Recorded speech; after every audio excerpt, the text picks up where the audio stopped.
ठीक है, आप लोगों को ना वो दिल मूवी याद होगी जिसके अंदर में बहुत तेज हवाएं चलती है ना, और उसके बाद में बेसिकली वो एक कार में जाता होता है और वो गाना गा रहा होता है ये दिल, है ना, वैसा करके। तो अब देखिए यहां पर हवा की बात कर रहा हूं मैं, और उस कार की आप बस उसका नामकरण कर दो कि ये कार कौन सी है, बेंज कार है। ठीक है, ये कार कौन सी आपके, बेंज कार है, और ये हवाएं आपको याद हो गई किसकी, होमर की, ट्रिक से, सीक्वेंस से। अब देखिए जैसा नाम वैसा ही काम, तो आप लोगों को क्या है बेसिकली इसके अंदर में क्या याद रखना है, ठीक है, ये जो बेंज है ना, ये सीक्वेंस याद रखनी है, बी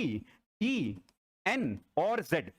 और इसको आपको क्या है बेसिकली क्लॉकवाइज डायरेक्शन के अंदर में ही लिखना है। नॉर्थ से हम स्टार्ट करेंगे और आपकी सारी चारों जो विंड है उसके बारे में, और this is very very important because ये नेट के अंदर में कम से कम नहीं तो 4 बार पूछा गया क्वेश्चन है। क्वेश्चन भी कैसे पूछा गया होगा वो भी मैं आप लोगों को बताऊंगा। ठीक है, नाउ सी यहां पर आप देखिए बेंज, ठीक है, बेंज क्या है, बी फॉर बोरस, ठीक है, B for Boreas, E for Eurus, N for Notus, ठीक है, और जेड फॉर जेफायरस, ये 4 नाम दिए थे। अब देखिए आप इनके कैरेक्टरिस्टिक्स को भी याद कर लो, क्योंकि मैच दी फॉलोइंग में कई बार क्वेश्चंस आए हैं, तो कैरेक्टरिस्टिक्स आप कैसे याद करोगे, सिंपल सी बात है, आप मेरे को बताओ जो नॉर्थ से आएगी अभी हमारे कॉन्टेक्स्ट में, ठीक है, नॉर्दर्न हेमिस्फीयर के कॉन्टेक्स्ट में जो नॉर्थ से आने वाली जो हवा होगी उसका नेचर कैसा होगा बताओ, कोल्ड, पोलर रीजन से आ रही है तो कोल्ड होगी, तो आप देखिए ये कैसा है, cool, this is cool wind. ठीक है, उसके बाद में आप देखिए ईस्ट से, आप लोगों ने ना शुरू से एक वो एनेक्डोट पढ़ी होगी that sun rises from east, है ना, और सन जब आता है तो अपने साथ में क्या लेके आता है, वार्मनेस लेकर के आता है, गर्मी लेकर के आता है। तो आप देखिए इसका नेचर, यूरस का नेचर कैसा होगा, वार्म होगा।